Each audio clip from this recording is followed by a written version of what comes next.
Tema que eu não vou reescrever não, porque a gente hoje tem um outro teorema pesado para provar e a gente tem que gastar bastante tempo com ele. O teorema que a gente provou na aula passada, então, foi aquele teorema de Arzelásco ali, que dizia que você tinha funções contínuas de um compacto no espaço métrico completo, você tinha um subconjunto dessas funções e queria condições para esse subconjunto ser totalmente limitado, né? Que é metade do que a gente precisa para ele ser compacto. E o que a gente provou foi que se o conjunto na versão quando as funções vão para a reta, né? Se para cada ponto no domínio, os valores de f no contradomínio, né, para sua família, são um conjunto limitado, e além disso as funções são aqui contínuas, então o conjunto de funções é totalmente limitado, enquanto que quando o contradomínio das funções é um z geral, a gente precisava pedir que para cada tzinho em K, a imagem das funções todas, o conjunto de imagens das funções nesse ponto tzinho, fosse um conjunto totalmente limitado.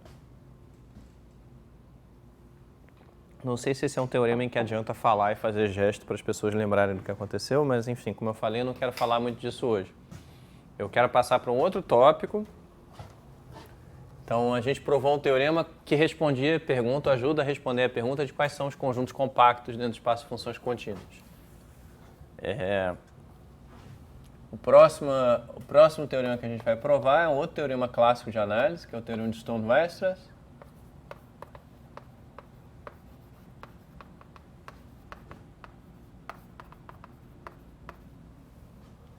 E ele também se propõe a responder uma pergunta dessas perguntas, digamos, óbvias do ponto de vista, você tem um espaço vetorial, você quer saber quem são os compactos, talvez você queira saber também quem são os subconjuntos densos desse cara aqui.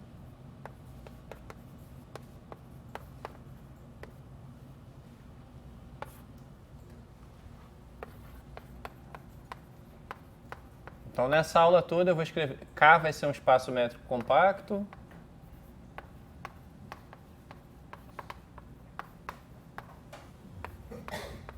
E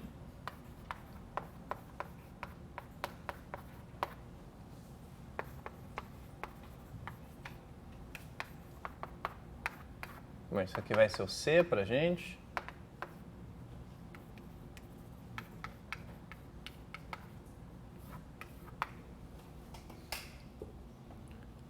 Bom, só para lembrar, né? O que significa ser denso? Bom, o subconjunto é denso. Aqui repara que o contradomínio hoje vai ser R só mesmo, senão a gente tem complicações. Mas então o subconjunto do C é denso se... Bom, tem várias versões, mas uma delas é dizer que se para toda função em C e para todo y maior do que zero, existe um elemento do D à distância pequena da f. A distância é menor do que y da f. E, bom, talvez valha a pena eu dizer também que nesse caso a norma infinita é um pouquinho diferente do que a gente tem quando tem intervalo, só porque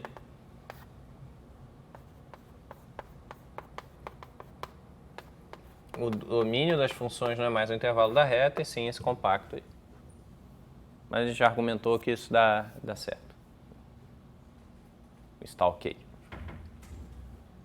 Bom, por que interessa essa pergunta do que é denso? Então, quem aqui conhece o teorema de Weierstrass? Não do Stone-Weierstrass, mas o teorema de Weierstrass que diz que toda função de 0 a 1 em R pode ser bem aproximada por um polinômio.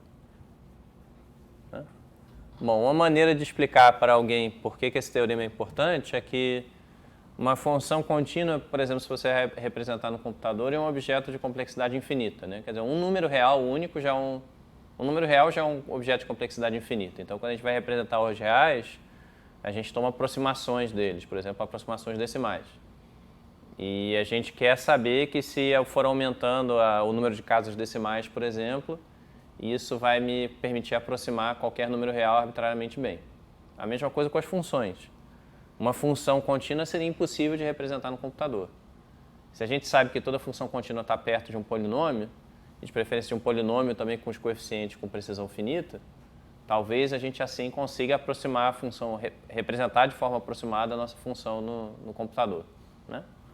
Isso é meio que uma pseudo-motivação, que na prática talvez você faça uma coisa diferente, ou trabalhe com funções específicas. Tá?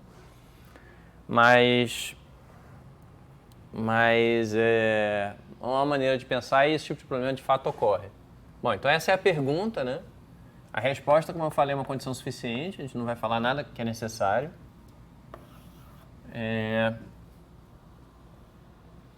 E o teorema vai dar 3 condições aqui.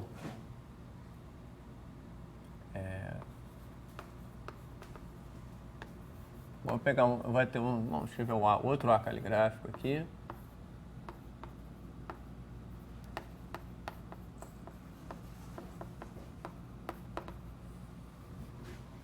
Bom, então se a gente tiver,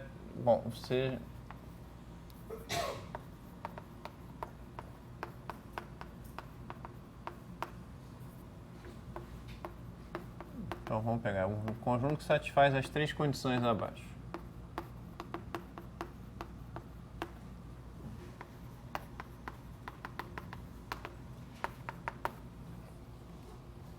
A primeira é que A é uma álgebra.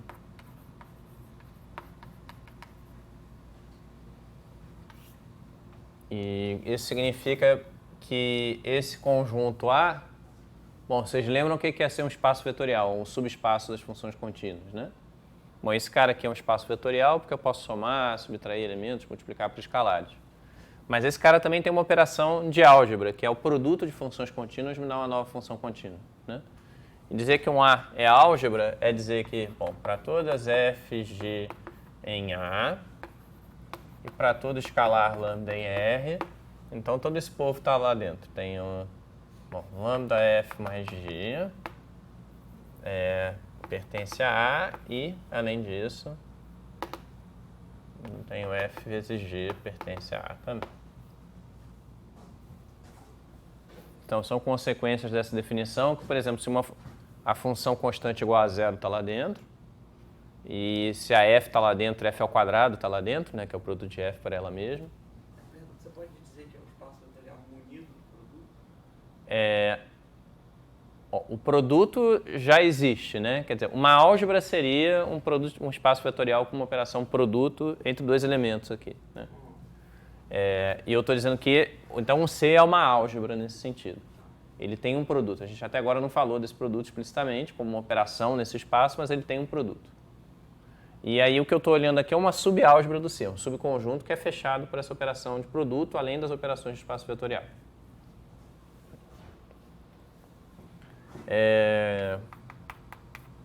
Bom, tá. Então,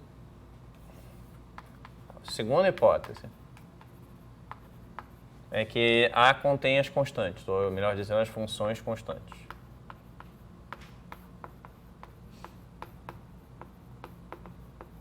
E, bom, como a gente já pediu que o A seja fechado por produto por escalar, basta eu pedir que uma função constante esteja lá dentro, que é a função, esse símbolo para mim aqui, ele corresponde à função constante igual a 1.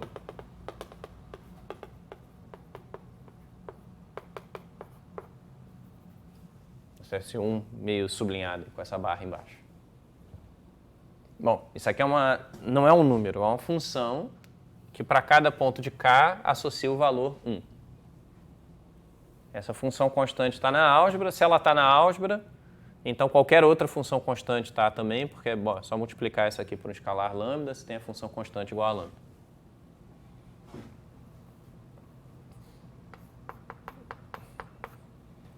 E, bom, qual é a condição 3? A condição 3 é que a A separa pontos.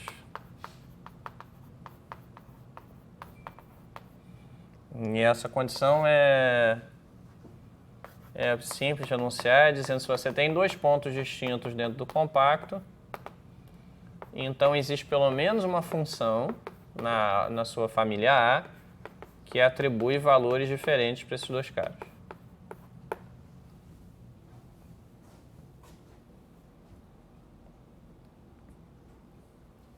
O teorema diz, seja um conjunto, subconjunto que satisfaz essas 3 operações, então agora o que o teorema diz é que sob essas hipóteses,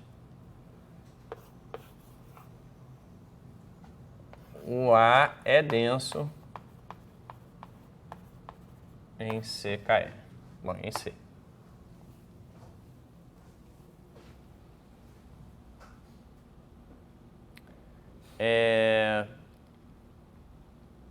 Só para a gente ilustrar rapidinho esse enunciado, né? Um enunciado bem abstrato.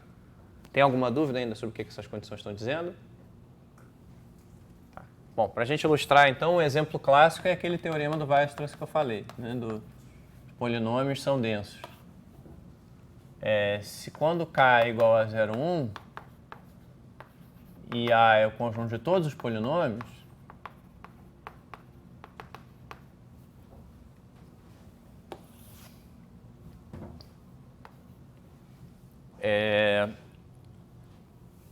a gente tem que... Bom, esse A aqui não é difícil. Então aqui a gente está falando do C 01 de R, né? Para deixar claro. Bom, por que os polinômios satisfazem essas hipóteses, né? Bom, dados dois polinômios, a soma deles é um polinômio, multiplicar por escalar ainda dá um polinômio, multiplicar dois polinômios dá um polinômio. As funções constantes são polinômios por definição, são polinômios de grau zero. E separa pontos porque, bom, se quiser, né, dados dois pontos aqui no intervalo 0, 1, se eu tenho T e S, basta eu tomar uma função linear aqui, que eles são separados. Então, a conclusão, então, aqui nesse caso, né, é que é o teorema de Weierstrass que diz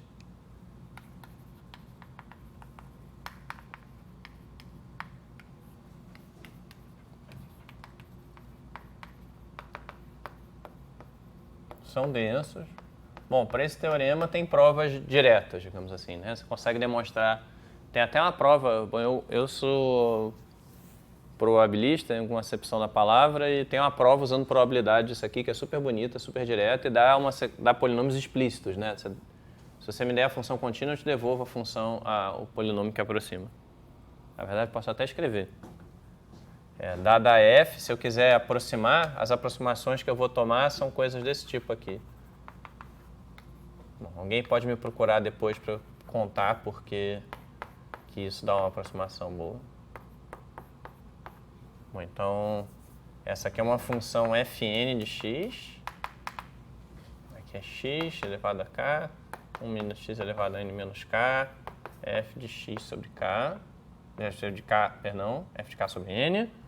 Então, uma f eu posso transformar assim, numa nova função, né? Repara que essa função é um polinômio, né, de grau n, aqui o x aparece. Aqui tem os coeficientes de binômio de Newton.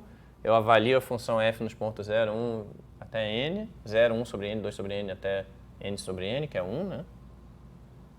E eu tenho uma aproximação e a gente não é difícil... Bom, para quem sabe o que é desigualdade de Chebyshev em probabilidade, é mais ou menos trivial mostrar que isso aqui é verdade. Bom, se a gente quisesse dar uma prova direta, então o teorema de Weierstrass seria essa aqui. Essa aqui é uma prova devida a Bernstein. E esses polinômios são chamados de polinômios de Bernstein por causa dele. Tá, mas isso aqui é um caso particular em que é fácil não, mas tem uma maneira de fazer tudo diretamente. Um caso já não é tão óbvio, é se a gente tentar generalizar isso aqui para K igual a... Né, fazer isso uma coisa em várias dimensões. Então, agora os polinômios são polinômios multivariados. Ou seja, coisas da forma, né, você está olhando funções P de um vetor x, que são uma soma de coisas do tipo, pega a primeira coordenada e eleva um expoente, pega a segunda coordenada e eleva outro expoente, pega... Bom, aqui esse nome está ruim, né? K1, bom, vai. L1, L2, décima coordenada você eleva a outro expoente, aqui você bota o coeficiente que depende desse L1, LD, e você toma todos os expoentes possíveis de 0 até um certo número finito que você escolher. Isso é um polinômio multivariado por definição.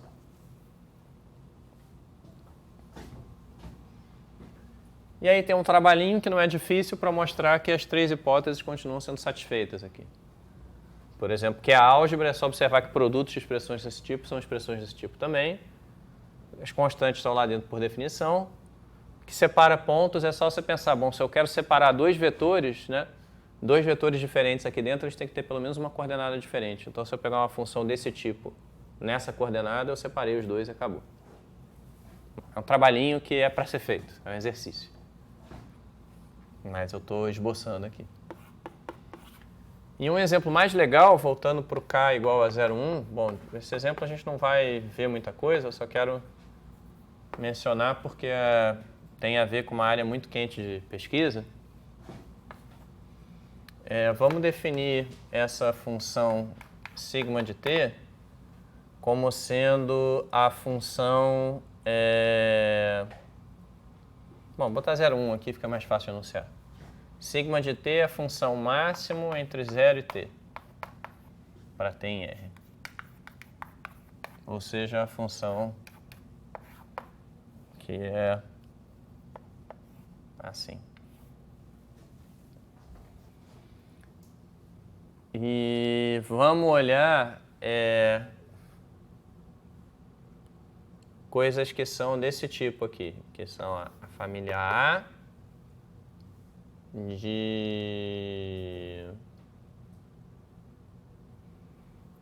Bom, deixa eu chamar outra coisa aqui. Chamar de B. A família de funções F que pegam x em 0,1 e levam numa combinação linear de caras desse tipo aqui. Mas desse tipo aqui que eu estou escrevendo agora.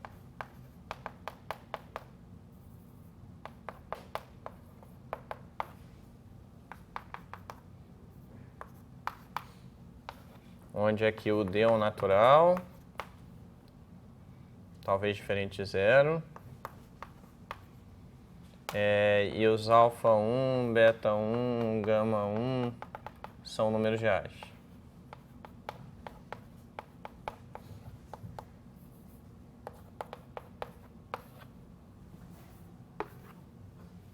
Bom, isso aqui é uma família de funções que não é uma álgebra.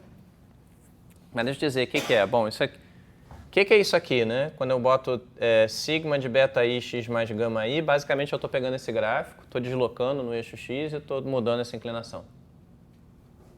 E eu estou olhando combinações lineares de coisas desse tipo. Essa família aqui, ela não é uma álgebra, porque, por exemplo, a gente está olhando as funções no 0,1, né? Se eu tomar o produto dessa função com ela mesma, vai dar uma função quadrática no 0,1. Vai dar igual a função quadrática. Então, e a função quadrática não está aqui. Mas a gente consegue... Tem um argumento que vai estar numa lista de exercícios para vocês num futuro não muito distante. Bom, tudo que vem depois da prova parece muito distante, né? Mas não é tão distante assim. A gente consegue mostrar que essa família aqui ela é densa numa álgebra.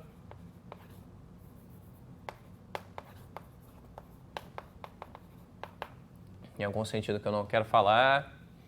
E, portanto, a gente consegue, via Sturm-Weierstrass, mostrar que ela é densa no C também. Por que eu falei que isso aqui tinha a ver com uma área importante de pesquisa? Bom, por alguma... Não vou tentar explicar muita coisa, mas quem já ouviu falar de Deep Learning, né, essas coisas que fazem máquinas reconhecerem gatinhos em imagens e outras coisas desse tipo, o que o Deep Learning faz é calcular funções desse tipo. Quer dizer, o que uma rede neural profunda faz é calcular o que seria basicamente composições de funções desse tipo, exceto que aqui ao invés do 0,1 é 0,1 elevado a d. E é um teorema muito antigo, que mesmo se você botar o dzinho aqui, bom, você precisa generalizar isso de alguma maneira se você botar o dzinho, mas com a generalização certa você consegue provar que uma rede neural com um número suficiente de neurônios, seja lá o que forem os neurônios, ela consegue aproximar qualquer função contínua sobre esse conjunto. Então, esse é um teorema, um artigo famoso até da área, que é uma aplicação do teorema de Sturm-Weierstrass. Então, na lista eu vou botar uma versão mais simplesinha. Tá, isso tudo para dizer, então, que o teorema é útil. se alguém precisa desse tipo de motivação. O teorema é útil, assim, mas a prova dele não é muito simples. Então, tem umas ideias que eu acho bem profundas nela.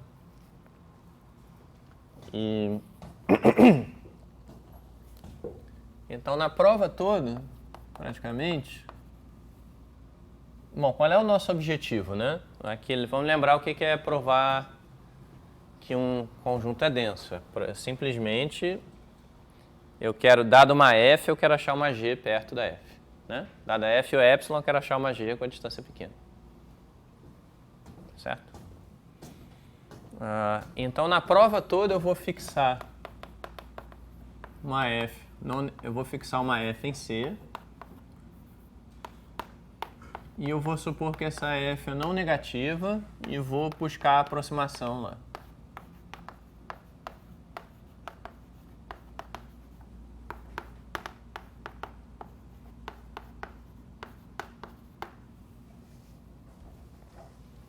Bom, por que eu quero aproximar a f não negativa, né? Bom, tem várias...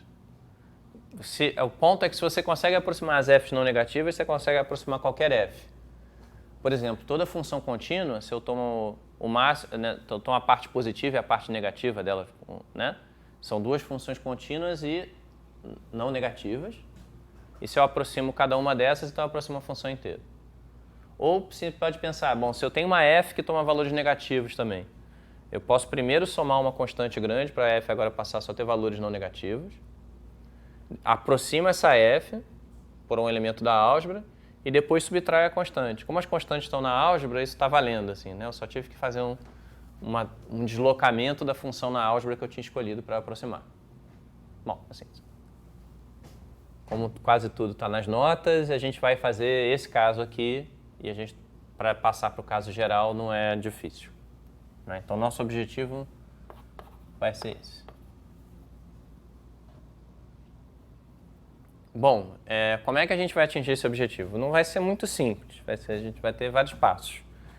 E o passo para mim que conceitualmente foi mais complicado de aceitar nessa versão da prova é que no meio do caminho a gente vai aproximar a f por uma coisa descontínua. E aí depois a gente vai ter que consertar e aproximar uma coisa descontínua por coisas contínuas. Mas essa aproximação por coisas descontínuas é uma coisa útil na vida. Então é bom a gente gastar um tempinho com ela. Tá? Bom, então a gente está supondo que a f é não negativa. Vamos chamar de m a norma infinita da f, né? Observando que então para todo t em K, os valores de f estão entre 0 e esse m. F é uma função contínua compacta, atinge o sup, a gente sabe disso. Como ela é não negativa, os valores estão entre 0 e o sup. Ok.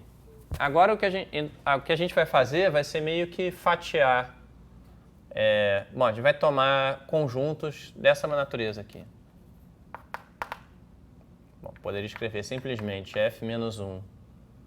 Bom, vou fixar um alfa pequenininho aqui, que a gente vai ter que escolher depois. Quem é ele?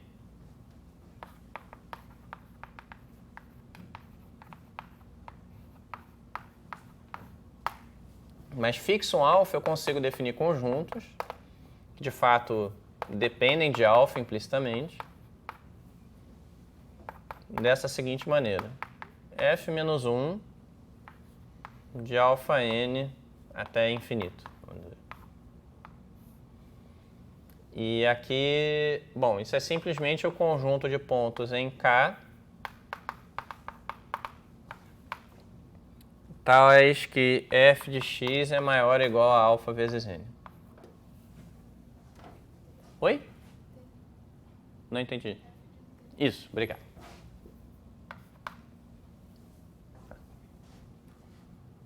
Bom, como é que são esses conjuntos, né?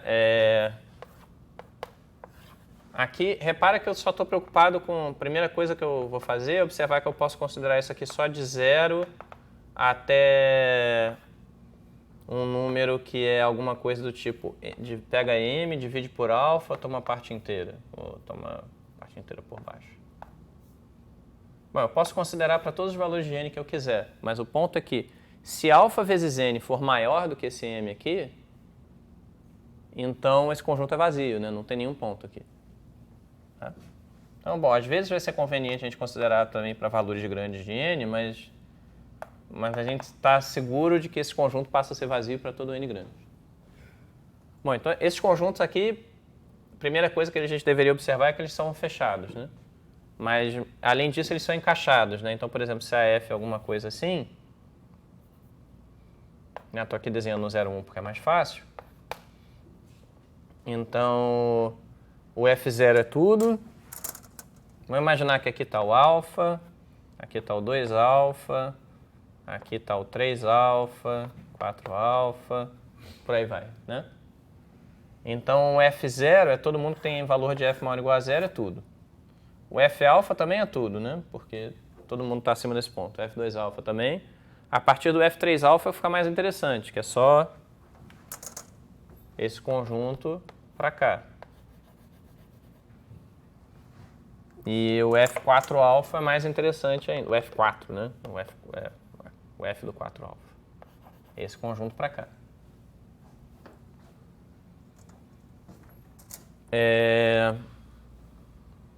Tá, definir esses conjuntos, a gente vê que os Fn alfa são fechados com F0 alfa igual a tudo, que contém o F1 alfa, contém o F alfa até um certo m sobre alfa.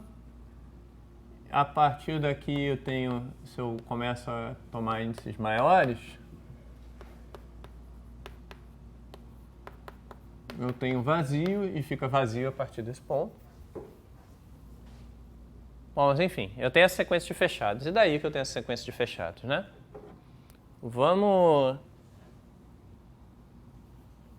Eu vou ter interesse em aproximar a f por uma função definida em termos desses conjuntos que vai ser descontínua, como eu já falei. Que função é essa? Bom, para a gente fazer primeiro uma observação.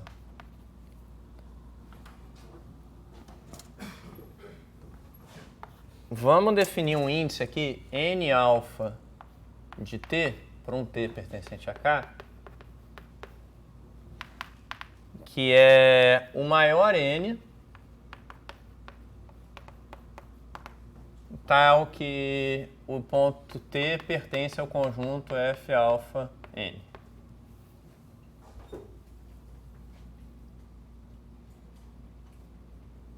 Bom, de novo, né? Esses conjuntos aqui, eles começam com K, vai ficando menor, menor até que vira vazio. Então tem um último conjunto ao que o T pertence. Esse é o último conjunto que eu estou interessado aqui. O índice desse cara. Por que eu estou interessado nisso? Bom, a observação é que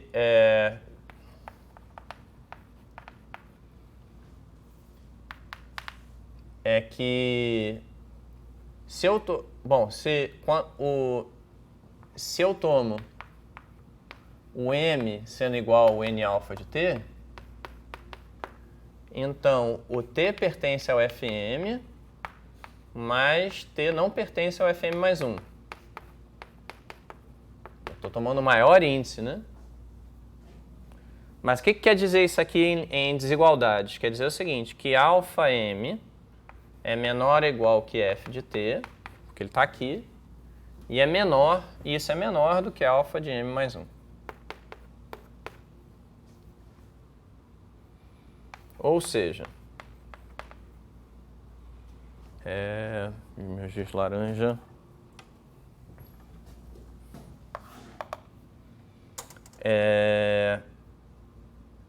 O valor para todo t em k, eu tenho que o valor de f de t tá num sanduíche entre alfa vezes n alfa de t e alfa vezes n alfa de t mais 1.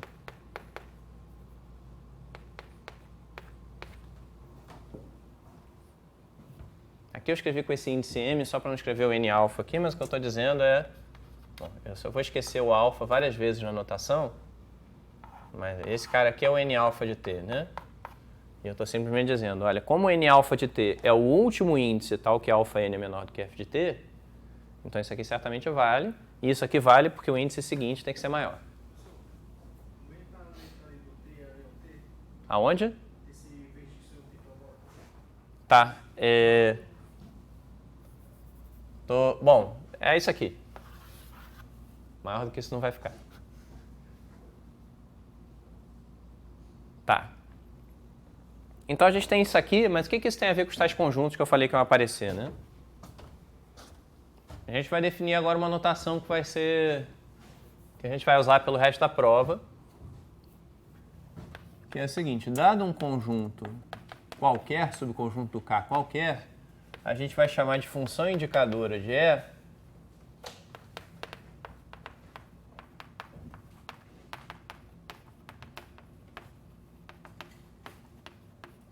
a função que vale 1 dentro do conjunto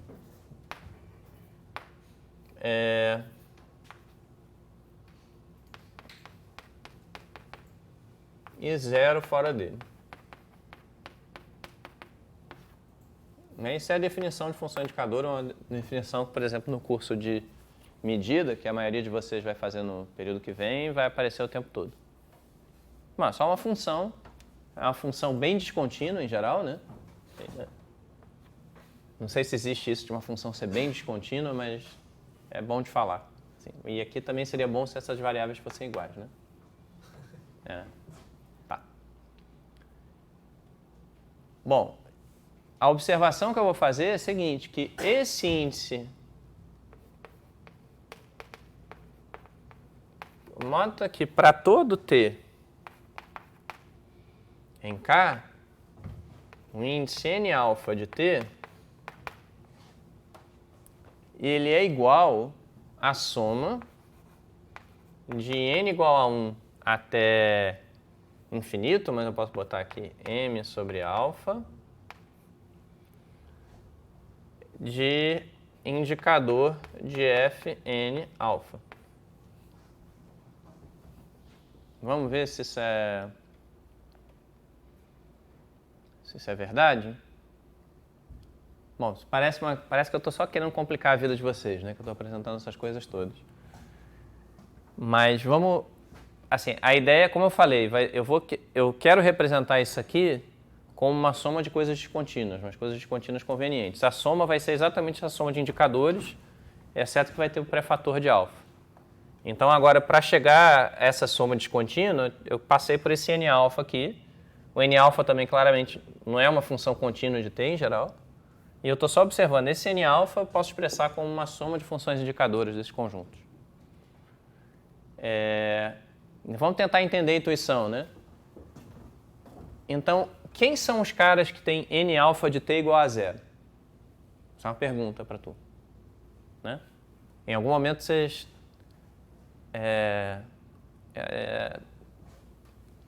vocês estão meio que balançando a cabeça assim e tal, mas agora vamos ver.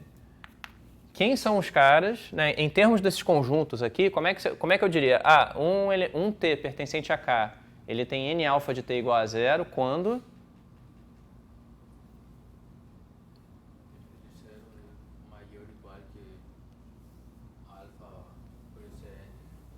Isso. Então, quer dizer, em particular, o T está aqui e não está nesse aqui. Não é isso? Bom, repara que nesse caso, a soma que eu escrevi aqui dá 0, né? Porque eu estou só somando a partir de n igual a 1. Por quê? N-alfa... Aqui está faltando T, perdão. Né? Se o T está no F0 e não está no F1, então essa soma dá 0. Bom, o ponto é o seguinte, que o N-alfa de T é um certo índice M, pela estrutura dos conjuntos, né? Foi isso que eu botei aqui. Se e somente se o T está no Fm, mas o T não está no Fm mais 1.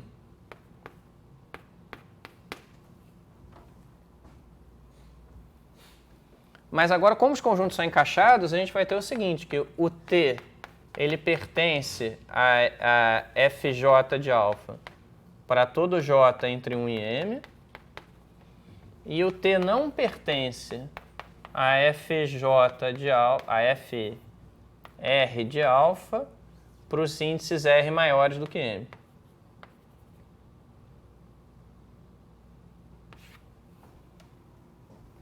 Mas o que isso significa então? Então vamos pegar um T, vamos analisar o caso dele. Vamos dizer que N-alfa de T é igual a M.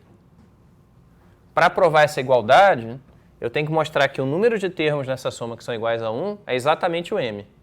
Não é isso? Porque esses termos são todos 0 a 1. Eu quero ter M1s aqui. Bom, então vamos olhar. N-alfa de T igual a M significa que o T está no mésimo conjunto, mas não está no M mais 1 ésimo. Mas os conjuntos são todos encaixados. Se ele está no FM, ele está nos anteriores. Mas ao mesmo tempo ele não pode estar nos seguintes. Então qual é o número de termos iguais a 1 nessa soma? Bom, o número de termos que tem aqui. É a soma até aqui. É a soma de 1 até M, que é o M. Certo?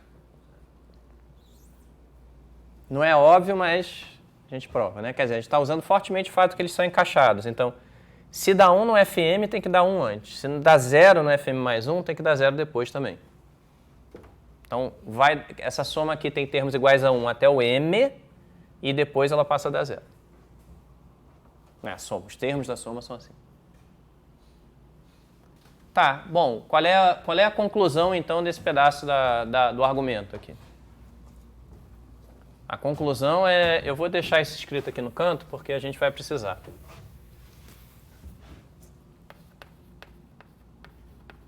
Não vou definir a conclusão. Bom, não é a conclusão da prova ainda, né? Ainda falta um bocado de chão para isso. Mas vamos dizer que fixo alfa maior que 0. A ideia é que vai ser pequeno. Defino esses conjuntos Fn alfa como sendo f menos 1 de n alfa mais infinito. Para n indo de 0 até um certo índice aí que não me interessa muito qual é, mas eu posso continuar, como eu falei, né? Só que os conjuntos ficam vazios. Então, eu vou juntar isso aqui com isso aqui que eu tinha falado antes. O N-alfa agora vai sumir. O N-alfa foi só um artifício para a gente falar, tá? O ponto é que para todo T pertencente a K, eu tenho que alfa vezes a soma dos indicadores. Essa soma, como eu falei, né? Se eu botar mais índice aqui, não importa muito. Mas vamos botar assim.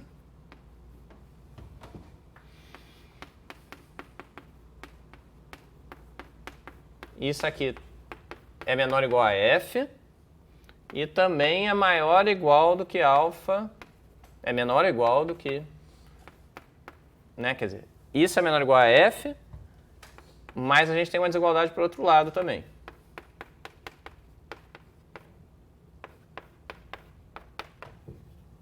Que vem disso aqui. Certo?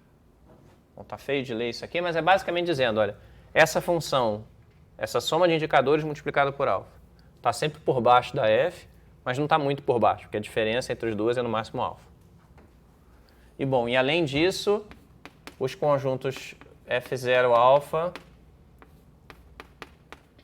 eles são fechados, né? Por que eles são fechados?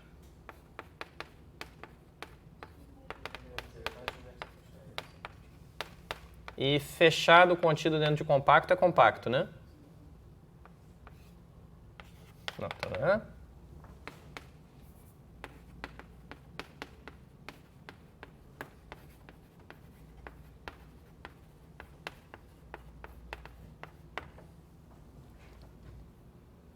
Isso aqui vai ficar porque a gente vai precisar depois. Bom, deixa eu dizer o seguinte. O fato de que toda função limitada, digamos, pode ser aproximada por uma soma de indicadores, assim, não tem nada a ver com a função ser contínua. De fato, eu podia ter definido esses f sem falar que a f é a função. Podia ter definido os conjuntos f sem falar que a f é contínua. Tá certo? Ia ter tido essa aproximação. Então, toda função limitada ela é aproximável por uma soma finita de indicadores nesse sentido aqui. Os indicadores de conjuntos encaixados e tudo mais.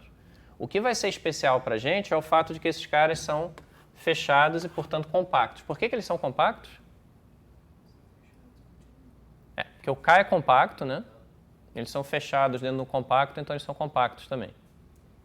Por exemplo, toda sequência no F1 de alfa tem uma subsequência convergente em K, mas se o F1 de alfa é fechado, o limite da subsequência está no próprio F1 de alfa. Então, fechado dentro de compacto é compacto. A gente já sabia disso, eu acho, mas não custa lembrar. Tá, então agora a gente vai, assim, o resto da prova a gente vai ver um lema que permite a gente aproximar essas funções descontínuas por coisas contínuas que ainda por cima estão na álgebra. O que é meio estranho, né? Porque, bom, como é que eu vou aproximar uma coisa descontínua por uma outra contínua? O ponto é a noção de aproximação que a gente vai fazer. A gente não quer aproximar esses indicadores na norma infinito que a gente está usando, norma do sup. De fato, a gente definiu a norma para funções contínuas, né? Mas, enfim, a gente não quer uma aproximação uniforme desses indicadores. O que a gente vai ter é outra coisa. E agora eu preciso rapidamente consultar as minhas notas aqui para lembrar o enunciado exato do lema, que a gente vai usar neste momento. Professor, que livro é essa? Essa demonstração ela é de um artigo que está citado nas notas, se eu não me engano. Ela, no artigo, ela ocupa apenas, sei lá, 4 páginas. Aqui ela ocupa um pouquinho mais. Essa demonstração, assim, a demonstração do livro do Rudin, por exemplo, não é muito diferente dessa, exceto que o Rudin ele faz o seguinte, se não me engano, agora talvez eu esteja confundindo os livros também, mas eu acho que o que o Rudin faz ele prova primeiro esse teorema no caso particular, que é o teorema de Weierstrass aqui. Não com essa prova, mas com outra prova. E aí depois, se você supõe que isso aqui é verdade, fica mais fácil fazer a demonstração no caso geral. Mas assim, tem meio que um trabalho duplo. Essa demonstração que eu vou mostrar aqui hoje, vocês daqui a pouquinho já vão ver os polinômios aparecendo aí, por que eles são importantes de um jeito ou de outro. Mas eu encontrei no artigo, era um argumento mais direto, digamos assim. Tá, deixa eu enunciar aqui, então, o lema que a gente vai usar. O lema a gente vai deixar para demonstrar no final, mas vai ficar claro mais ou menos rápido que ele serve combinado com a nossa... Aqui, né, eu tinha uma... Lembra que eu tinha um elemento de C, a F é um elemento de C não negativo, né? E a gente quer aproximar esse elemento de C. O lema que a gente vai usar agora é o seguinte, que a gente vai precisar dessas condições aqui. Eu vou resumir as condições aqui no enunciado do lema. Bom, nas notas ele está chamado de lema fundamental, é o lema fundamental dessa prova.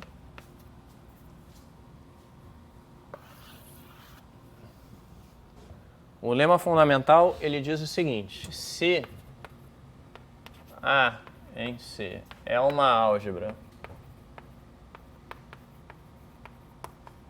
que contém as constantes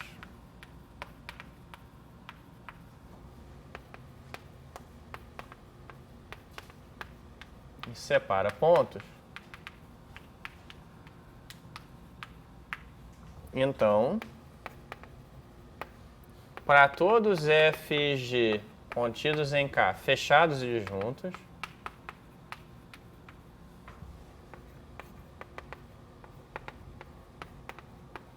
e para todo eta positivo, bom, 0, 1 na verdade já basta, existe uma função h na álgebra, bom, chamar h de f g na álgebra, que ela satisfaz o seguinte. A primeira coisa é que ela aproxima o indicador, se eu pegar o indicador da f, ele está por baixo dessa função hfg. Tá certo? Bom, isso aqui devia dizer para todo t em K. E a segunda coisa é que, se eu olhar pelo outro lado, A gente já vai desenhar isso aqui para ficar claro. Eu tenho o indicador do complementar do G mais eta. Vamos tentar desenhar isso aí porque senão fica difícil. Mas o lema é esse. Antes de usar, vamos entender, depois vamos usar, depois vamos provar o lema.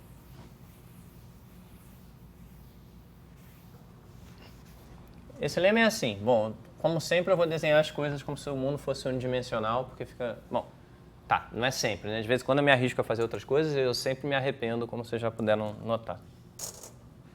Então aqui tem dois fechados que eu vou desenhar bem simples também. Vou desenhar como se fossem intervalos da reta. O F, o G. Tá certo? O que é essa função que o teorema diz que existe? Tá certo? Bom, vamos primeiro botar aqui. Indicadora, a função indicadora da F é a função que vale... Esse aqui é 1. Esse é o gráfico dela. E a função indicadora do G complementar, né, que é o que vai aparecer aqui, o gráfico dela é algo... Bom, vamos dizer que aqui é o ponto 1 certinho. O gráfico da G complementar é algo maior do que isso, né? Vem daqui até aqui. Então vamos ver o que esse lema está dizendo para a gente. Está dizendo, fixa um eta, que a gente vai pensar que é um número pequeno. Então, bom, aqui indicadora da F, indicadora da G complementar. Como é que é o gráfico da função? A primeira coisa é a seguinte, olha. Essa função dentro do conjunto F, ela não passa muito longe, ela não está muito por baixo da indicadora da F. Bom, deixa eu fazer primeiro uma observação, tá? A H, em qualquer ponto, o valor dela tem que estar entre 0 e 1 mais eta. Porque esse indicador aqui é no máximo 1 mais eta, 0, 1 mais eta. Então ela não vai sair dessa região aqui, o gráfico dela. A segunda observação é que dentro do conjunto F, bom, ela pode ser maior do que 1, ela pode ser menor do que 1, mas ela tem que ser pelo menos 1 menos eta. Então o gráfico dela está alguma coisa aqui. Assim. A princípio é uma coisa muito estranha. E a terceira coisa é a seguinte, olha só, fora do conjunto G, quer dizer, desculpa, dentro do... O que aparece aqui se eu estou... Bom, fora do conjunto G complementar, aqui está dizendo só 1 mais eta, né? Quer dizer, dentro do conjunto G complementar está dizendo 1 mais eta. Mas e dentro do conjunto G? Dentro do conjunto G, alguma coisa acontece e essa função fica pequenininha, menor do que eta. Aqui. Então, esse aqui é um esboço de gráfico da HFG. Ela é uma função que ela é grande, ou seja, está perto de 1 dentro do F, está entre 1 menos eta e 1 mais eta dentro do F, e ela é pequena dentro do G. E ela nunca é maior do que 1 mais eta. Bom, vou resumindo aqui, vou listar isso de novo. Olha. HFG de T está sempre entre 0 e 1 mais eta. 2. Então, para T em F, HF de G de T está entre 1 menos eta e 1 mais eta. 3. Para todo T em G, HF de G de T é menor ou igual a eta. E esses três itens têm a mesma informação que aqui. E é só a gente checar, né? Quer dizer, isso aqui é verdade porque por baixo tem uma coisa que é pelo menos 0, por cima tem uma coisa que é no máximo 1 mais eta. Para T em F, o indicador aqui é 1, então está entre 1 menos eta e 1 mais eta. E para T em G, o indicador aqui é 0, então está menor do que eta. Vamos botar o 0 aqui só para enfatizar. Então essa função, assim, a gente não sabe nada sobre o que ela faz nesses pontos que não estão nem em F nem em G. Tudo que a gente sabe para esses caras aqui é que pelo menos a função não é menor do que 0 e não é maior do que 1 mais eta. Mas o que a gente sabe é que ela meio que aproxima o indicador aqui da F e ela fica muito perto de 0 na G. Tá? Bom, esse é o lema. Como eu falei, a gente vai ter que provar esse lema. Mas antes disso a gente vai usar para combinado com aquela conclusão 1 lá para ver como é que a gente demonstra o teorema. Lembrando, né, o nosso objetivo é achar uma função na álgebra que aproxime bem a função que nos interessa. Bom, então a ideia é que, como aproximar a f diretamente é difícil, eu vou aproximar cada um desses indicadores aqui. Mas aproximar em algum sentido especial de aproximar. Então deixa eu pegar as notas aqui rapidinho de novo, para não falar muita besteira. Falar alguma besteira é inevitável, mas enfim.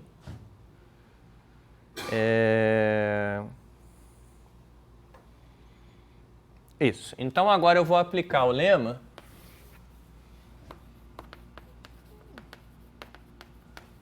fundamental a cada par. Vai ser assim, um par. Bom, eu tenho que escolher dois fechados, né? E eles têm que ser disjuntos. Okay, fechados e disjuntos.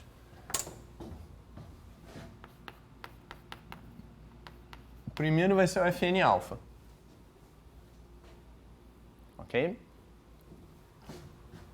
O G vai ser o K menos o Fn. O que? O Fn menos 1. É esse pedaço que eu sempre esqueço aqui. Que bom que eu escrevi. E eu vou tomar um fecho.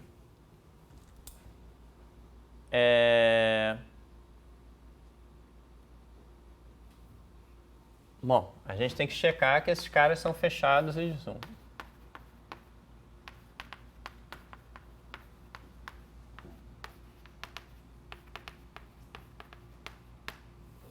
Certo? E como é que é isso? Bom, fechados é direto, né? Bom, o Fn alfa é fechado e o fecho é sempre fechado. Agora, por que eles são disjuntos, né? Pelo seguinte, bom, todo T pertencente a G é o limite, né? O fecho é o conjunto de limites de sequências de pontos aqui, né? É o limite de uma sequência de pontos TK pertencente a K menos Fn menos 1 de alfa. O que quer dizer? Fn menos 1 alfa é o conjunto de pontos. Nesse conjunto aqui, a gente sabe que f é maior do que alfa vezes n menos 1. Certo? Maior ou igual. Então, esses TKs que estão complementares, a gente sabe que o f de TK deles é menor, estritamente menor, de fato, do que alfa vezes n menos 1. De novo, né? Esses caras aqui são os caras com f de t maior ou igual a alfa vezes n menos 1, então os do complementar são assim. Bom, todo t é limite de coisas desse tipo. Se ele é limite de coisas desse tipo, né? E a gente sabe que a f é contínua, o f de t é o limite de f de tk. Bom, se a sequência está toda por baixo desse número, o limite está por baixo desse número também. Mas isso implica o quê? Implica que, como alfa é positivo, implica que f de t é estritamente menor do que alfa vezes n. E, portanto, o t não pertence ao Fn alfa.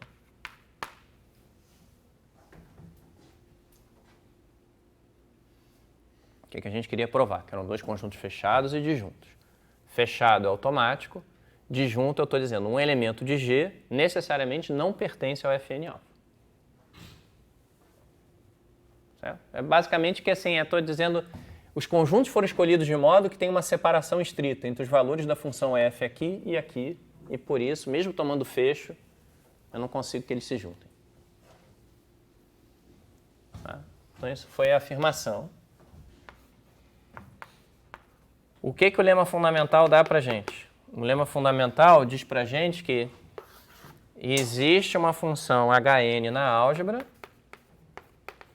e eu vou abreviar isso aqui, em vez de botar um tzinho aqui, eu vou dizer a Hn ela está entre 1 menos zeta Fn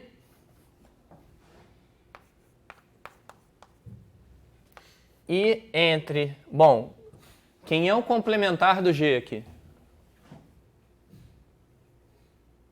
É difícil saber porque tem esse fecho, né? Mas olha só, o G contém o complementar do Fn menos 1. Então, o G complementar,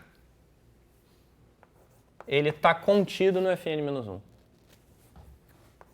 E eu vou usar apenas isso aqui.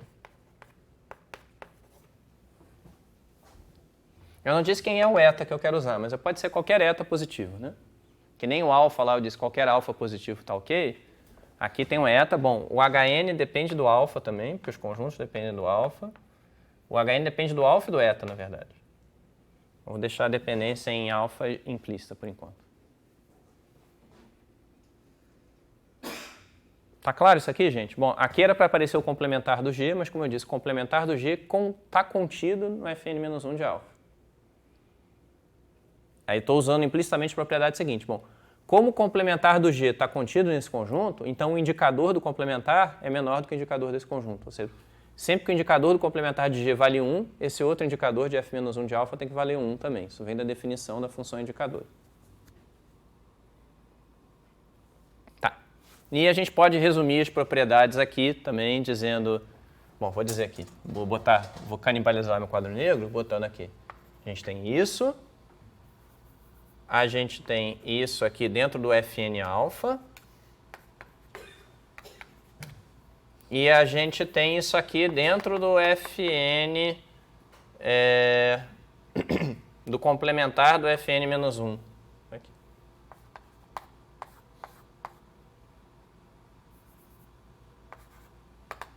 Pelo mesmo raciocínio de antes. Né? Aqui eu escrevi uma desigualdade entre funções. Aqui tudo que eu quero dizer quando eu digo que uma função é menor do que outra, é dizer para todo tzinho, essa aqui é menor do que essa.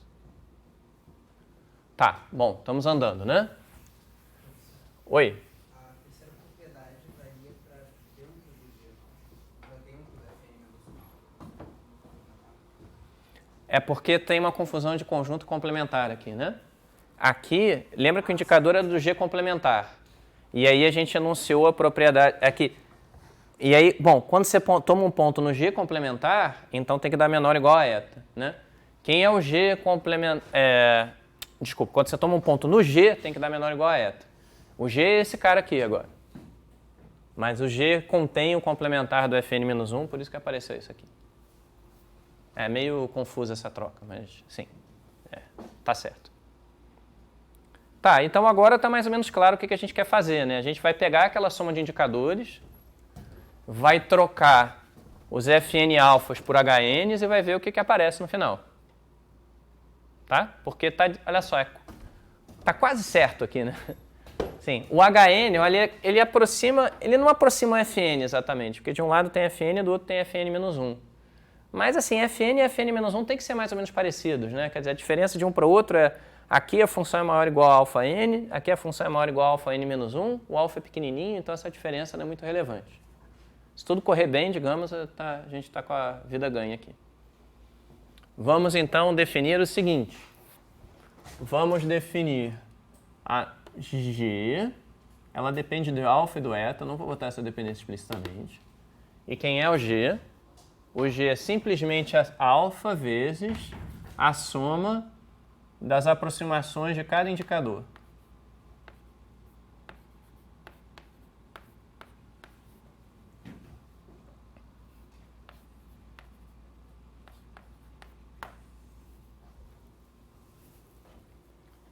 Por que isso aqui é uma função da álgebra?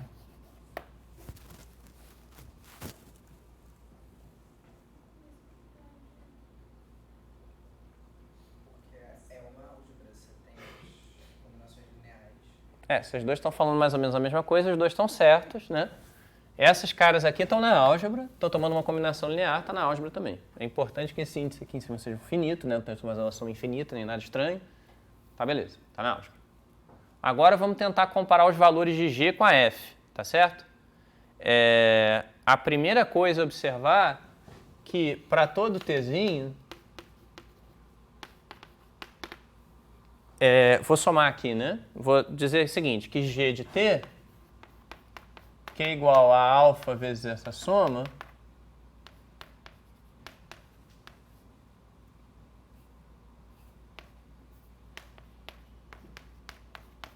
Bom, pela propriedade que eu botei lá, isso é maior ou igual que alfa vezes 1 menos eta vezes a soma de indicadores.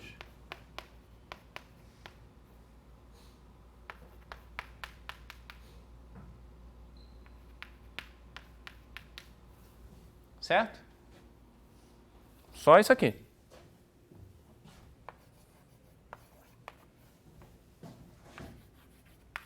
Agora, isso aqui parece muito com a F, né? Bom, de fato, a gente lê dessa desigualdade aqui que a soma de indicadores, bom, ela está por baixo da F. Mas a soma de indicadores está por cima de F de t menos alfa.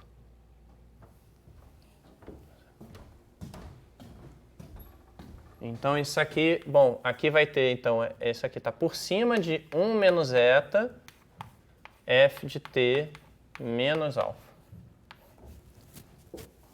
Então, está mais ou menos claro agora, talvez, que se a gente tomar o eta pequeno ou alfa pequeno, isso aqui vai dar certo.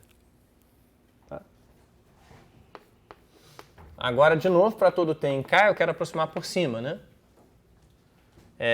Bom, por cima é um pouquinho mais chato, mas vamos ver aqui. G de t é menor ou igual, pegando esse cara aqui, a alfa vezes soma. Repara que agora o índice mudou aqui, né? Então tem um ligeiro atrapalhamento aqui, que é n igual a 0 até o índice aqui para cima m sobre alfa menos 1, 1 fn menos 1 alfa de t. O que eu vou fazer? Bom, primeira coisa, eu quero ignorar o primeiro termo dessa soma. Perdi um alfa. O primeiro termo eu sei qual é. O F0 de alfa é o K todo. Então o primeiro termo é igual a 1. Mas isso vai me dar no máximo um erro de alfa aqui. Mas, agora o que vai aparecer? Agora eu vou ter a soma de indicadores de n igual a 1 até esse cara. Vocês concordam que, como todo mundo aqui é não negativo, né, se eu acrescentar um termo, só fica maior.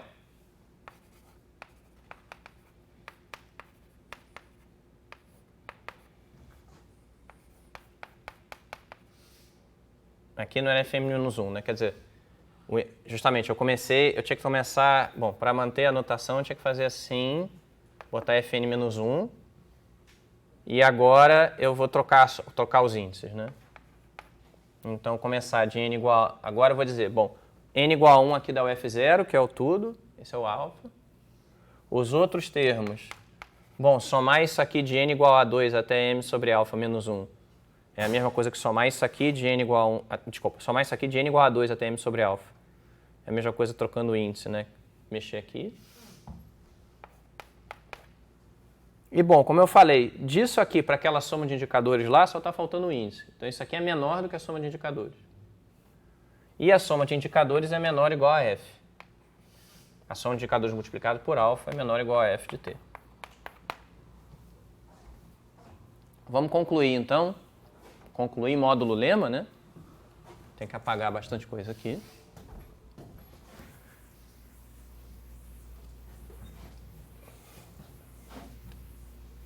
Vou deixar a definição de indicador ainda.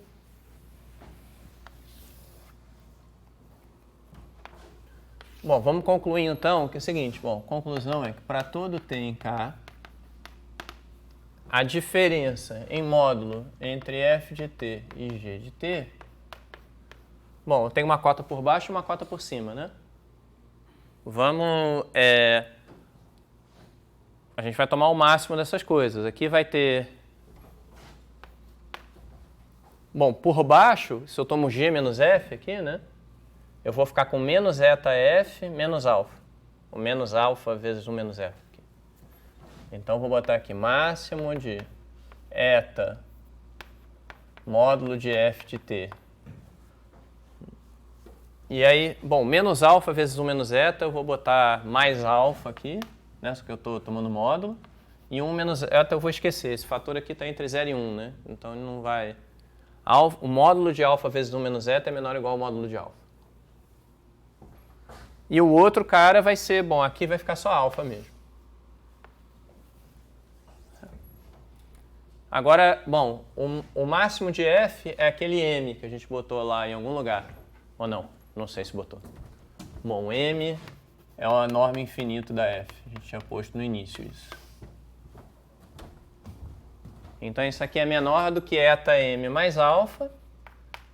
Esse é o primeiro termo do máximo, mas agora, bom, o segundo termo do máximo eu nem preciso me preocupar, né? Porque é menor ou igual a esse aqui. Precisa do máximo? Não, não precisa, né? Porque esse aqui, eu só botei o máximo para dizer, a gente estava contando pelos dois lados. Mas tem toda a razão que no momento que eu escrevo isso aqui já está claro que o máximo é esse primeiro termo. Acabou. Bom, ou seja, o que a gente conclui disso aqui? Que para toda escolha de alfa positivo, só usei o fato que alfa é positivo na prova, para toda escolha de eta entre 0 e 1, existe uma função g na nossa álgebra, tal que a norma infinito de f menos g é menor ou igual a eta m mais alfa. Tá certo? Então, por exemplo, eu posso tomar, se eu tomar alfa igual a epsilon sobre 2 e tomar eta igual a epsilon sobre 2m, a prova, né, e vejo o que acontece, eu tenho a distância aqui, f menos g menor ou igual a epsilon, que era o meu objetivo. Meu objetivo era, dada f, encontrar uma g na álgebra, que é uma epsilon aproximação da f. Tá certo? Tá, vamos parar um pouquinho aqui só para ver o que aconteceu e depois provar o lema fundamental. Pelo menos fazer um pedaço da demonstração. Bom, o que aconteceu foi, como eu falei, para mim isso foi uma coisa meio difícil de engolir nessa demonstração, né? Todas as demonstrações têm alguma coisa mais ou menos parecida com isso, mas é uma coisa meio brutal, né? Você pega uma função contínua, você escreve ela em termos de uma coisa completamente descontínua aqui, e depois você usa funções contínuas para aproximar cada um desses termos. Então tem uma... É tipo dizer, eu quero... Você leva o carro para o mecânico, ele está um pouco amassado, pede para o cara consertar, primeiro ele joga seu carro num pote de ácido, depois ele te entrega o carro de novo. Assim. Parece que alguma coisa se perdeu, mas funciona. Assim, Bom, claro que o mistério de tudo está nesse lema fundamental, né? Mas mais do que esse mistério, o que está ali em jogo é que... Bom, se por um lado você não consegue aproximar os indicadores por funções contínuas, você consegue fazer coisas desse tipo. Aqui é um indicador de um conjunto e aqui é um indicador de um conjunto que possivelmente é só um pouquinho maior, né? Na nossa prova esse aqui é o fn e esse aqui é o fn menos 1. Então a gente consegue passar uma função contínua por entre dois indicadores, digamos assim. Uma função contínua que é maior do que esse indicador e menor ou igual ao indicador... Bom, maior do que esse indicador praticamente e menor ou igual que o indicador do vermelho. Não é exato isso, né? Precisa desses etas aí, mas dá quase certo. E aí isso faz a prova funcionar. Então, alguns, né, não é óbvio, mas funciona. Como em vários outros problemas da vida, o ponto é qual é o tipo de aproximação que você quer para as coisas funcionarem, e o tipo de aproximação que a gente quer é essa. A gente quer uma função contínua que seja quase maior do que esse indicador e seja quase menor do que o indicador de um conjunto que é um pouquinho maior. Tá, mas bom, ainda está faltando a prova do lema fundamental, né?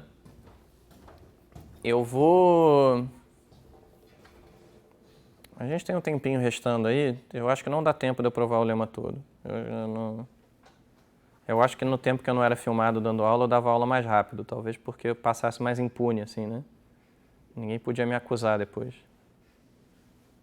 Mas... Tá, não... Vamos fazer o seguinte, eu vou só enunciar um leminha aqui de polinômios e uma coisa que a gente vai precisar para... O problema é que a gente só vai voltar até a aula daqui a 2 semanas, né? Próxima terça é 1º de maio, próxima quinta é a prova, e aí, bom, daqui a quase 2 semanas exatas, né? Daqui a 12 dias. Mas eu vou só enunciar um lema que é bonitinho e que a gente vai precisar depois para provar, e aí não vou voltar a esse lema. Isso já vai me economizar tempo no futuro. Bom, o lema é o seguinte, ele tem a ver com o teorema de Weierstrass original, aquele para polinômios, E ele é um passo importante intermediário nesse objetivo aqui que a gente tem que cumprir. Tá certo? Então, é um lema... Bom, tem essa outra observação da prova aqui que a gente precisa para...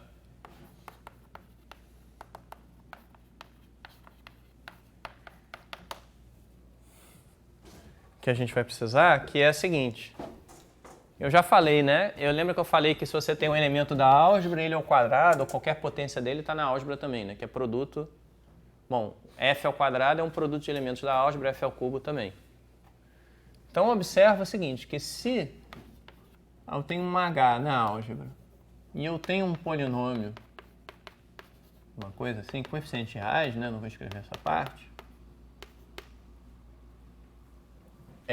Então, P composta com H de T é o quê? É uma soma... Vou equipar zero aqui. É uma soma de alfa elevado a i, h de t elevado a i. Né? Bom, a conclusão, o primeiro termo que zero é constante, o segundo termo é alfa 1 vezes h de t, h está na álgebra. O outro termo é alfa 2 vezes h ao quadrado de t, h ao quadrado também está na álgebra. Segue esse raciocínio e você descobre que, bom, aqui é um fato, para qualquer polinômio P e para qualquer elemento da álgebra, a gente tem que P composto com H também está na álgebra. A estratégia para construir aquela função lá do lema fundamental vai ser usar composições de elementos da álgebra com polinômios, porque isso mantém a gente dentro da álgebra. Fato 2, que a gente também vai usar, e eu não vou... é o seguinte. Vocês lembram que a álgebra separa pontos, né? E separar pontos é uma coisa muito fraca, é dizer, dados 2 pontos de K, eu consigo uma função que toma valores distintos nesses 2 pontos.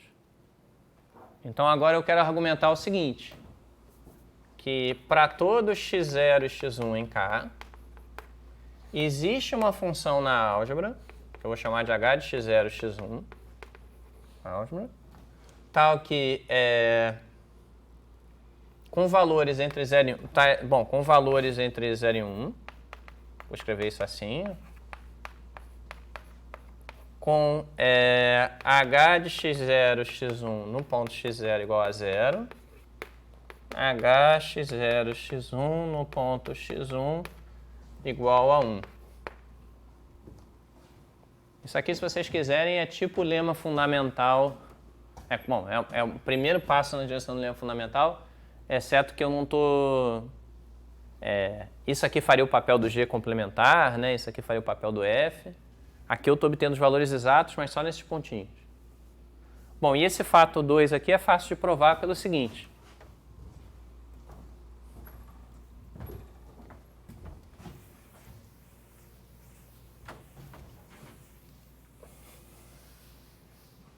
Desculpa, aqui eu botei errado. Não, aqui é só maior do que 0.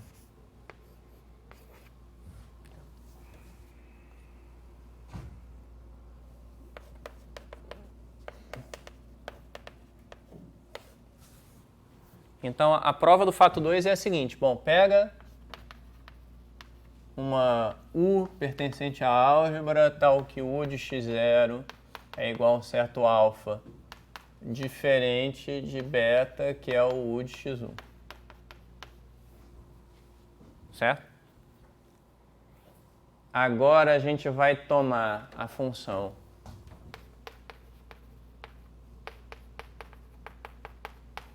h de x0 de x1 de t,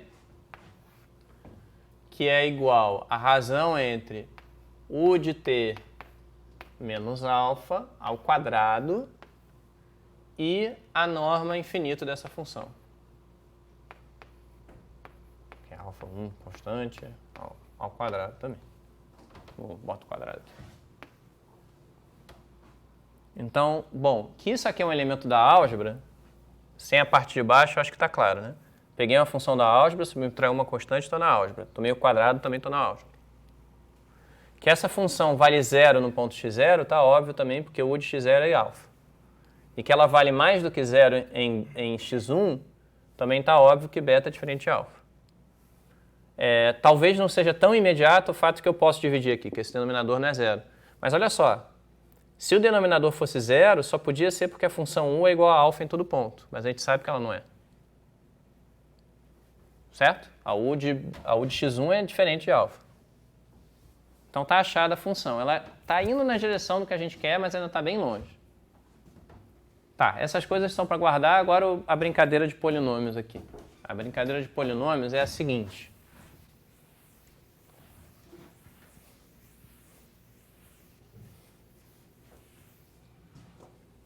Em algum momento,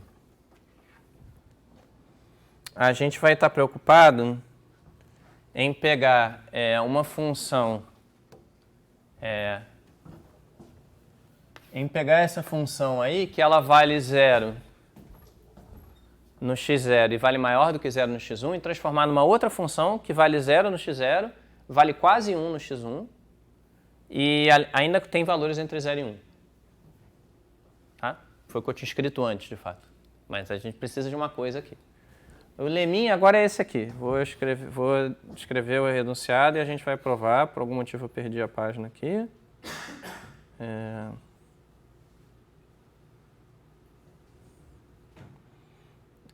Bom,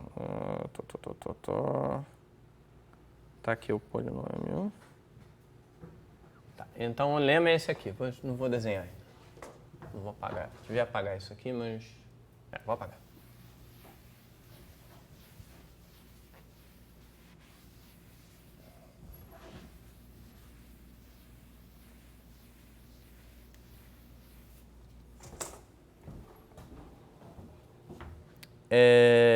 Bom, o lema de polinômios é: para todo xi e eta em 0, 1,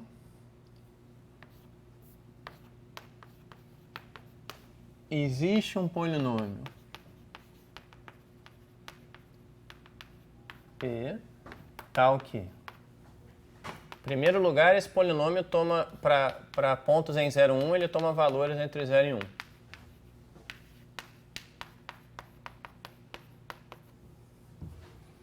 E em segundo lugar, ele perto de 0, ele está muito perto de 0. Bom, a ideia é que o xi e o eta são pequenininhos, né? E perto de 1, esse cara é muito grande. Então, bom, perto de 1, na verdade, é até exagero. Estou fazendo assim, né? Estou dizendo, olha, pega um intervalo pequenininho aqui, de 0 a delta, divide esse intervalo por 2. Eu vou provar aqui para vocês que existe um polinômio, que aqui perto ele é muito pequeno, aqui fora ele é muito grande, está quase 1 aqui, né? Aqui no meio eu não faço a mínima ideia do que ele faz, mas não importa, o ponto é que ele está sempre entre 0 e 1. Isso não é muito óbvio, né, que o polinômio assim existe, assim, pelo menos não era para mim, mas tem uma... Não só ele existe, como a gente vai escrever uma fórmula para ele. Então... sim, aqui o delta eu quero que... Bom, os dois eu posso tomar entre 0 e 1,5 aqui. O delta é mais importante eu tomar por razões técnicas. Tá, olha só. A primeira coisa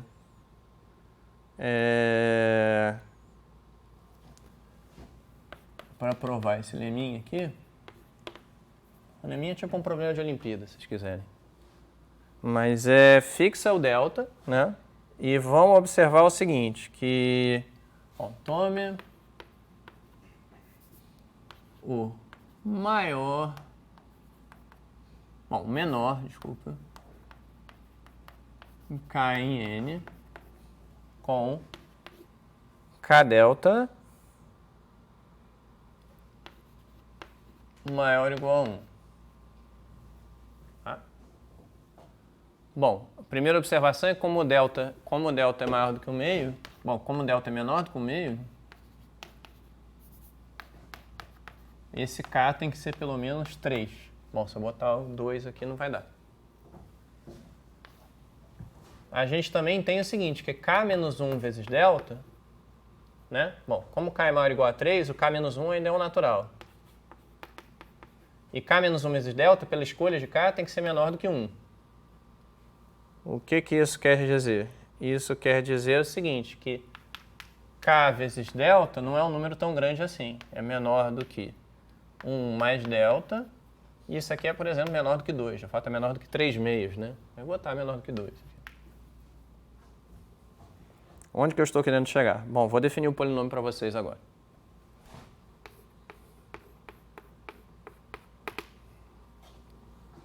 É 1 menos 1x elevado a n, k elevado a n.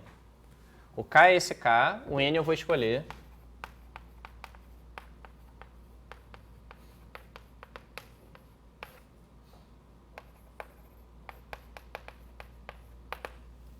Tá certo? Bom, isso é um polinômio. É um polinômio esquisito que tem aqui x elevado a n e aqui tem k elevado a n também. Esse expoente é o k elevado a n.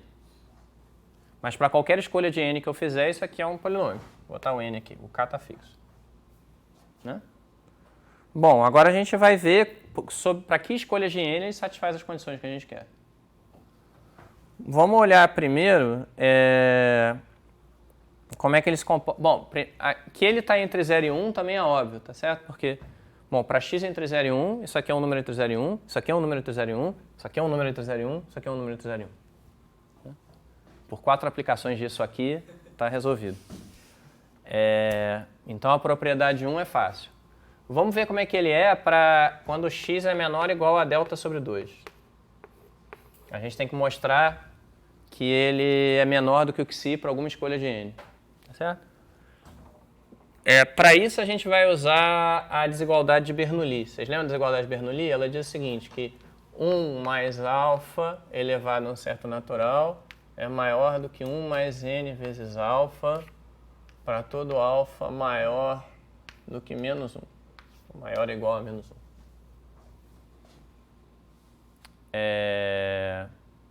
Né? Tô falando besteira. Para todo alfa maior do que menos 1.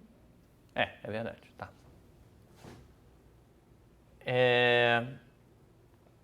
Ok, então a gente vai usar isso aqui para avaliar esse termo, tá? Se o x é pequeno, se o x está entre 0 e 1, isso aqui é menor do que esse menos xn, né? O alfa é esse aqui. E esse alfa é maior ou igual a menos 1. Então eu tenho o seguinte, Pn de x...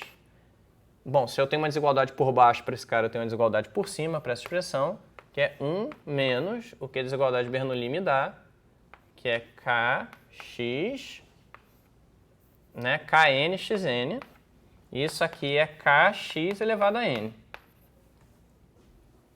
Lembra que kx aqui eu estou olhando delta... Bom, tá, aqui eu botei 1 mais delta, eu botei 2, mas eu não queria botar 2, eu queria botar realmente estritamente menor do que 2. Bom, vou botar 3 meios, que funciona. E vai ser importante agora aqui. Bom, lembra, eu estou olhando delta, x nesse intervalo aqui, certo? Então isso aqui é menor do que k delta sobre 2. E agora está claro que eu quero uma constante menor do que 2 aqui. K delta eu sei que é menor do que 1 mais delta, que é menor do que 3 meios. Então, isso aqui, em particular, é menor do que 3/4 elevado a n.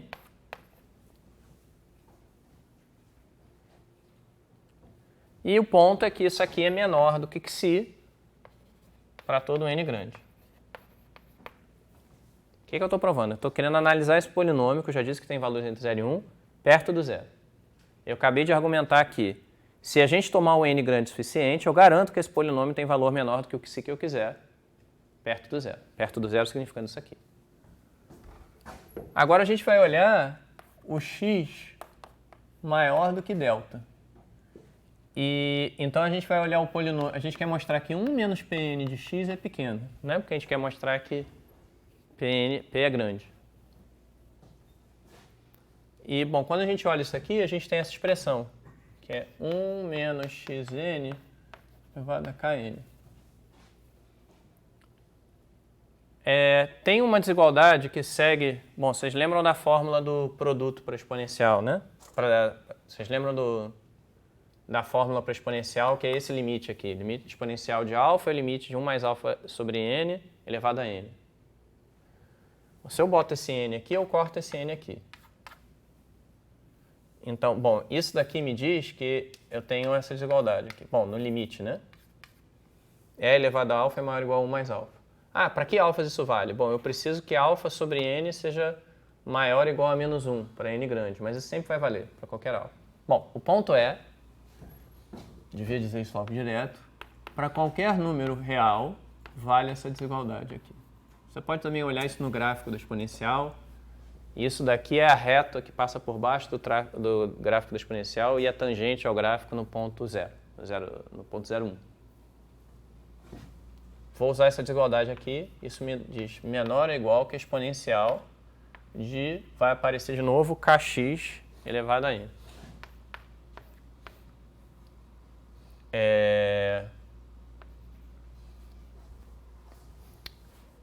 Peraí, tem alguma coisa aqui que eu fiz errado.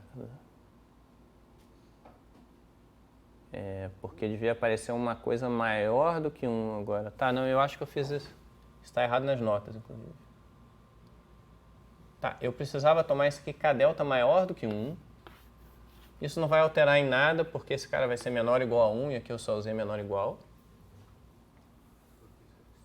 Oi? Tem que ser estrito aqui? Por quê? Né? Porque agora isso aqui... Bom, o x é maior ou igual a delta, né? Então isso aqui é menor ou igual... Aqui tem um negativo, né? Isso aqui é maior ou igual que é menos k delta elevado a n. E agora vem o que eu quero dizer. Eu quero usar o fato de que esse cara aqui, ele é estritamente maior do que 1, para dizer que essa quantidade aqui vai a zero quando n vai para o infinito. Essa quantidade aqui. Bom, em particular, eu tenho que E elevado a menos k delta elevado a n é menor ou igual a xi para todo n grande. Vamos ver o que isso está dizendo? Olha só. Por um lado, eu fixei o polinômio, quer dizer, eu fixei o polinômio a menos da escolha de n. E aqui eu disse, se o n é grande, eu garanto que esse polinômio é pequeno, ou seja, menor do que xi, para todo x menor ou igual a delta sobre 2. Aqui eu disse, se o n é grande, eu garanto que 1 menos o polinômio é menor ou igual a xi para todo n grande. Em particular, se eu tomo um n grande o suficiente para essas duas coisas valerem, eu tenho a propriedade 2 aqui do teorema, que era o que a gente queria provar. Né? Tá, peço desculpas aí porque botei essa desigualdade. De repente está nas notas, estava certo, é o que eu li errado agora. Mas o que a gente precisa... A construção é bem engenhosa, né?